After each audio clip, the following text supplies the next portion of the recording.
Pues Francisco pertenece a la empresa Element Fleet Management, que como sabéis conforma junto con Arval la alianza que da servicio también no solo en México, en otros países de Latinoamérica con la marca Arval. Pues Francisco es especialista en movilidad eléctrica y lidera en Element México la estrategia de vehículos eléctricos. Antes había dirigido la estrategia de infraestructura eléctrica en Engie para toda América Latina y contribuyó a la expansión de la movilidad eléctrica en México, Colombia, Perú y Chile. También se desempeñó en la Comisión Federal de Electricidad como jefe de la unidad de electromovilidad, que es lo que aquí vamos a tratar. Cuenta con una maestría en marketing de marcas de lujo por INSEC en Francia y también otra en Administración de Empresas por la Universidad de las Américas, Puebla. Estudió Psicología Política por la Universidad de Stanford y cuenta con un diploma en Administración Pública con enfoque en energía por el Tecnológico Monterrey. Entonces, Francisco nos va a ilustrar con una ponencia movilidad eléctrica integral, retos y soluciones, que servirá un poco de introducción a la mesa de debate que tendremos a continuación de electromovilidad en Latinoamérica. Adelante, Francisco. El micrófono es todo tuyo. Gracias por la introducción. Encantado de estar aquí con ustedes, compartir con Ayafa y con todo el público que nos está escuchando un poco sobre lo que está pasando en movilidad eléctrica, lo que va a pasar y los retos que llegamos a tener. Voy a compartir pantalla y iniciamos con esta interesante presentación que preparamos para ustedes. Bien, lo titulamos Movilidad Eléctrica Integral, Retos y Soluciones. En los últimos 2 días hemos escuchado si ya estamos listos, si no estamos listos en Latinoamérica para hablar de la movilidad eléctrica. Se han hablado de los retos y también de las soluciones y hasta qué punto podemos llegar o hasta qué punto todavía nos falta como región. Pues muy bien, vamos a empezar con 3 puntos que nosotros consideramos importantes para empezar a hablar de la movilidad eléctrica, que son las 3 razones. ¿Cuáles son? La primera es la financiera, la segunda es la ecológica y la tercera es la económica, no menos importante. La primera razón, que es la razón financiera, lo que estamos viendo aquí es que la mayoría de los inversionistas se están fijando en el ESG de las empresas para identificar empresas que están apostándole a la movilidad eléctrica, a la reducción de emisiones de dióxido de carbono y al cuidado del medio ambiente. Por otro lado, tenemos la red para hacer más verde el sistema financiero, donde podemos ver bancos centrales de muchos países. En esta imagen solamente pusimos los de Latinoamérica que ya están inscritos al NGFS. ¿Qué es lo que dicen dentro de su propuesta para hacer más verde el sistema financiero? Pues que te tienes que fijar que parte del atractivo de inversión de una empresa es qué tanto le apuesta a la sustentabilidad. Ejemplo de esto podemos ver empresas como Tesla, que de pronto volteamos a ver sus acciones en bolsa y es impresionante ver que Tesla vale lo de 10 empresas automotrices. Las cuestiones que queramos, pero creo que una de ellas tiene que ver con la razón del cuidado del medio ambiente y al final los inversionistas se preocupan y se fijan en esta parte. Entonces, la primera parte es la financiera. Claro que a mí, como empresa, me interesa voltearme a ver a los vehículos eléctricos como una estrategia donde los inversionistas se van a voltear a verme como una opción interesante en el mercado. La segunda parte, que es la ecológica. El transporte contribuye al 25% de las emisiones de gases de efecto invernadero. Y se dice que para el 2030 va a contribuir con un 20% adicional. Y al 2050, un 50% adicional.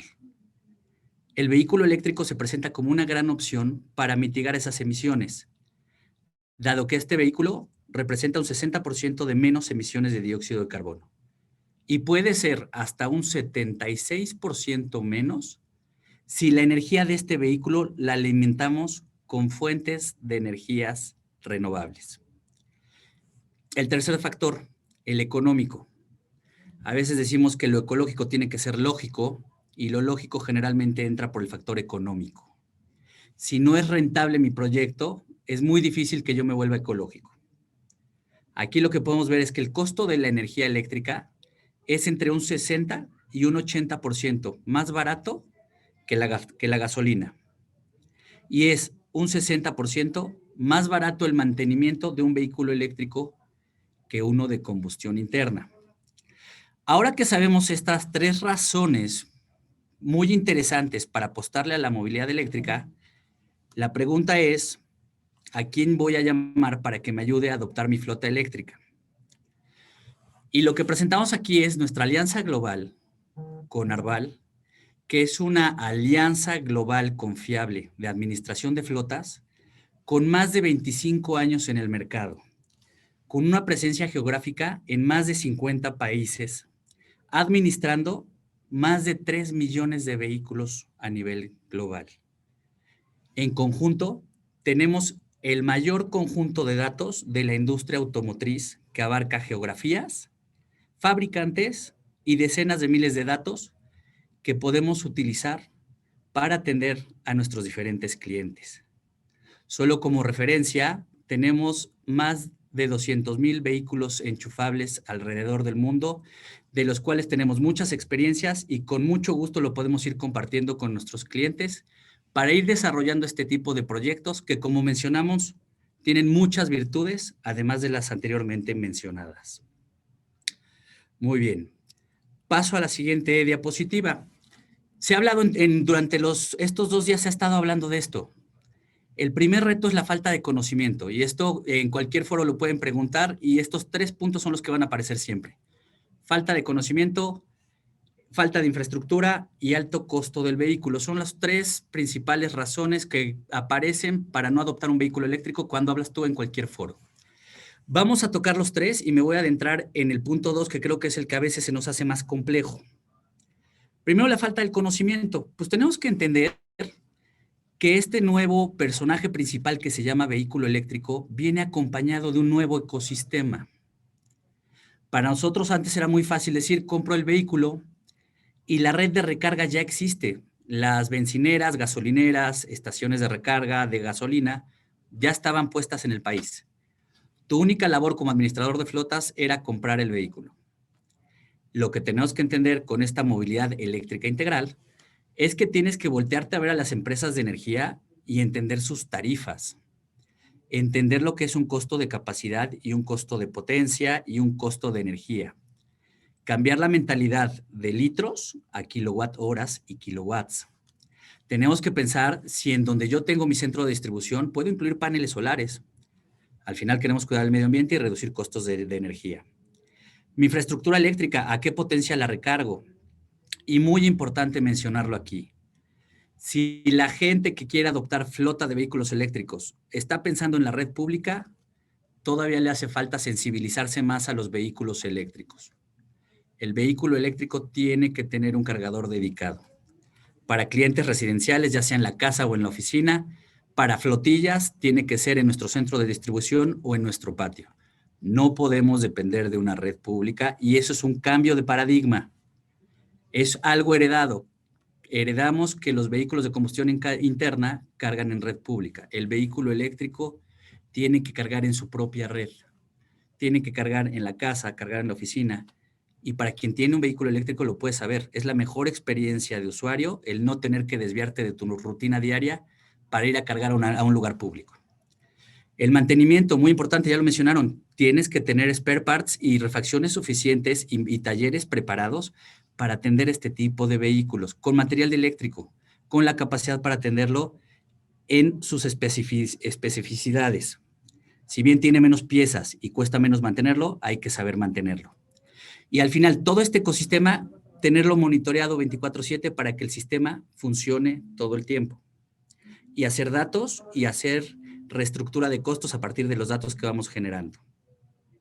El tener telemetría incluso en el vehículo nos ayuda a identificar ese pie derecho del que se habló el día de ayer, que es el mayor costo de operación, educarlo para que con el vehículo eléctrico apretemos menos el acelerador y menos el freno, regenerando energía mientras conducimos. Ya que entendimos todo esto, Hablamos justamente del cambio de paradigmas. Vamos a cambiar la gasolinera por cargar en diferentes ubicaciones en nuestra rutina diaria. Puede ser en las estaciones de gas o paraderos, que esto es menos frecuente para las cargas en carretera. Para e-buses, pues directamente tendrás en los paraderos de los autobuses o en los centros, en los patios donde estacionan los autobuses. Empresas y comercializadoras en sus edificios y al final los clientes residenciales o el vehículo para ejecutivos cargarán en casa. Es un nuevo ecosistema de recarga. ¿Qué voy a considerar en mi hardware? ¿Qué conector tiene el vehículo? ¿Cuáles son las adecuaciones eléctricas acorde al sistema eléctrico de mi país? Lo que ven en rojo es una forma de llevar la energía, en azul es otra, y esto se habla con el tipo de conector que quiero utilizar de acuerdo al conector que trae el vehículo eléctrico. Identificar que hay capacidad en la red. Si mi operación depende de un respaldo, garantizarla y tener capacidad en el transformador y distancia suficiente a mi cuarto eléctrico. Esta distancia nos puede costar bastante dinero si se vuelve muy larga, hasta 10 veces el costo.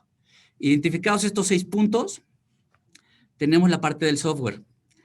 Monitorear el vehículo es muy importante, como lo es también monitorear la recarga. Tengo que monitorear la recarga para hacer estos 3 elementos claves dentro de la recarga del vehículo eléctrico.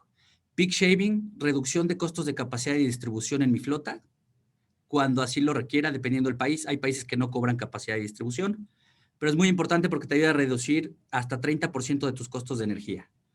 Smart Queuing, identificando a qué vehículo le doy prioridad de recarga de acuerdo a qué tan llena o vacía esté la batería.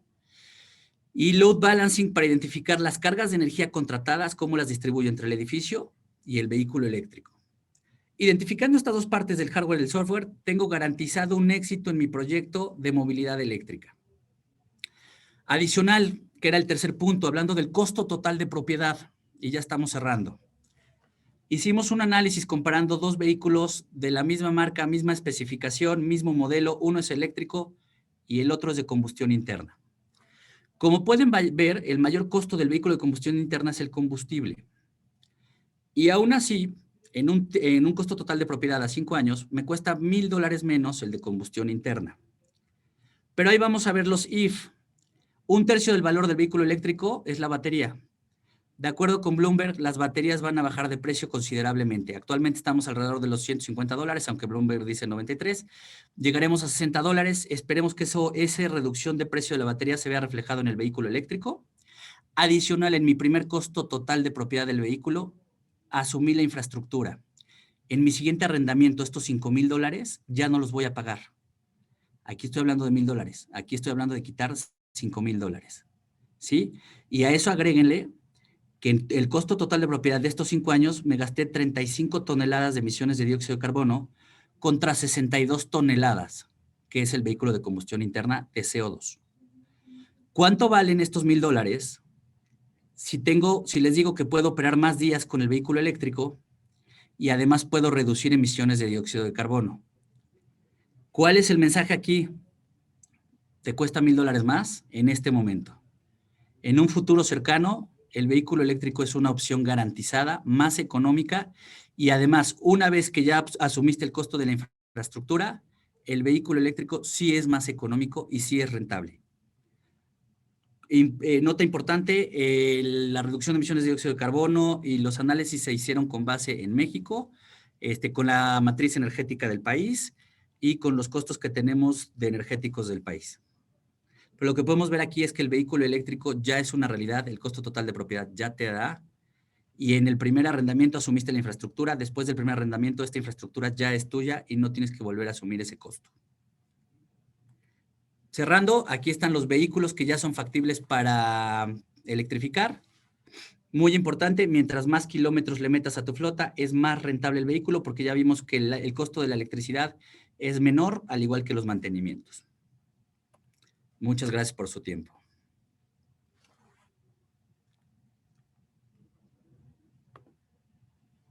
Muchas gracias, Francisco. Muy interesante. Aquí en el chat también había un comentario que es: la infraestructura de recarga también hay que actualizarla. O sea, una vez asumida, ¿cuánto puede ser la vida útil? Mira, hay algo importante, lo preguntan, oye, ya asumí ese costo de inversión de infraestructura. Y bien importante mencionarlo, la mayoría de las flotas que hay en Latinoamérica tienen una ventana de recarga muy grande. ¿Qué es la ventana de recarga? El tiempo que yo dejo de utilizar mi flota. Generalmente es en la noche. Flotas de reparto dejan de operar de 8 a 10 horas en la noche, que es cuando menos cuesta la electricidad. Necesito una potencia muy baja, por lo que el cargador tiene que ser el más barato, de menor potencia, que me dé la potencia necesaria para llenar mi batería o el requerimiento diario de energía. Todos los fabricantes de cargadores, si tú hablas con ellos, todos te hacen la misma propuesta de valor, que es future proof. La verdad es que tu requerimiento de energía diario para recorrer los kilómetros que necesitas, lo puedes cubrir con un cargador de 3.5 kilowatts o con uno de 7.4. ¿Cuánta actualización va a tener un cargador que solo tiene electrónica de potencia? Es mínima, es un costo ínfimo. Entonces, realmente sí se garantiza el uso de estos cargadores al menos 10 años y el tiempo ya nos los está demostrando que sí. Si vemos los primeros proyectos de vehículos eléctricos en el mundo, podemos ver que ya pasaron 10 años y la infraestructura sigue siendo funcional. Mi recomendación, el cargador tiene que ser inteligente o estamos cometiendo un error al tomar la decisión. Sí o sí el cargador se tiene que conectar a internet y tiene que tener todo el software para garantizar el monitoreo remoto y las operaciones del mismo cargador. Eso te va a garantizar que sea a prueba de futuro.